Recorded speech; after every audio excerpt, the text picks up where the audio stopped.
ታላቁ ጠቢብ ሲራክ እንዲህ ብሎ ጽፏል።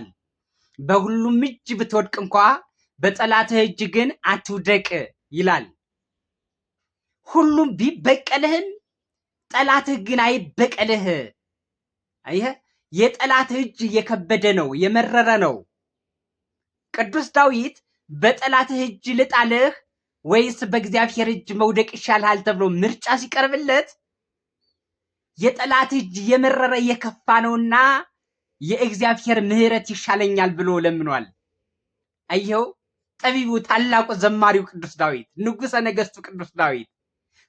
ጠቢቡ ሲራክም በሁሉ እጅ ብትወድቅ እንኳ በጠላትህ እጅ ግን አትውደቅ።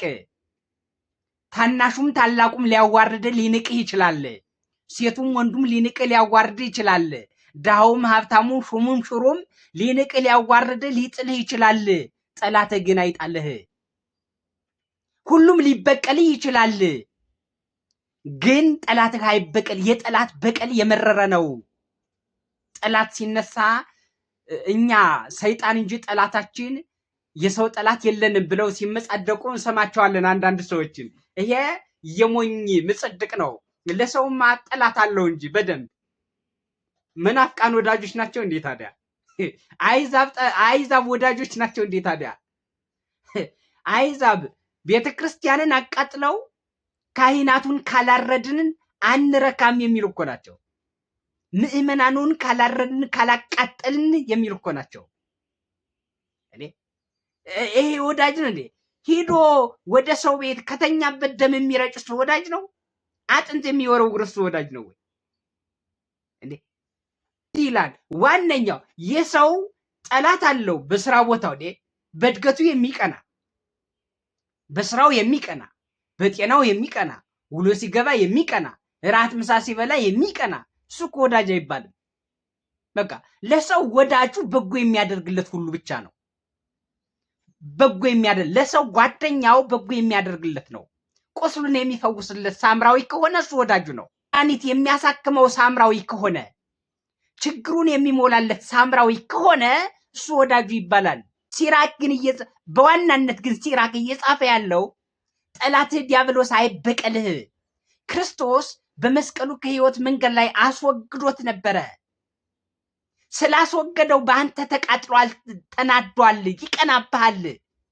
ሰማያዊት ኢየሩሳሌምን ስለወረስክ የእግዚአብሔር ልጅ በመሆንህ ክርስቲያን በመሆንህ ኃጢአት ሳያሰራ ውሎ አያድርም። እንደሚያገሳ አንበሳ አይዝልም፣ አይደክምም። አንተ አንድ ጊዜ ስትጸልይ እሱ 10 ጊዜ ጸሎትክን ለማቋረጥ ያንተን ልብ ወደ አልሆነ ቦታ ይወስደዋል። ልብህን ሌላ ያሳስበዋል። በሐሜት፣ በዝሙት፣ በሐሸሽ፣ በትንባሆ፣ በሱስ፣ በስካር፣ በምቀኝነት፣ በተንኮል፣ በቂም፣ በበቀል በዚህ ሁሉ ይዋጋሃል። ስለዚህ በሱ እጅ እንዳትወድቅ ተጠንቀቅ። በጠላትህ እጅ አትውደቅ። የእባብ ራስ ይላል ምሳሌ ሲያቀርብ ከሁሉም የከፋ ነው፣ መርዝን የተመላ ነው።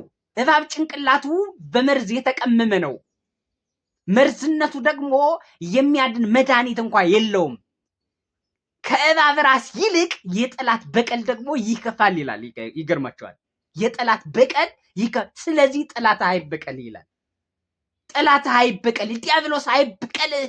በሱ እጅ እንዳትወድቅ፣ ወደ ሲኦል እንዳትጣል ይጨክንብሃል። ከዚህ በኋላ ክርስቶስ ተሰቅሎ ስለማያድን እዚህ በኋላ ክርስቶስ እውነቱን ስለሚፈርድብህ እሱ ይጨክንብሃል። ከዚህ በኋላ ከቀመር ውጭ በሆነ ጊዜ ውስጥ ሲገዛ ይኖራል፣ ሲያስፈራህ ይኖራል፣ ሲያውክ ሰላምክን ሲነሳ ይኖራል። ለዚህ በጠላት እጅ እንዳትወድቅ ተጠንቀቅ ይላል ጠቢቡ። በዚህ በመጽሐፈ ሲራክ ምዕራፍ 25 ቁጥር 13 ላይ እናገኘዋለን ይሄን ኃይለ ቃል።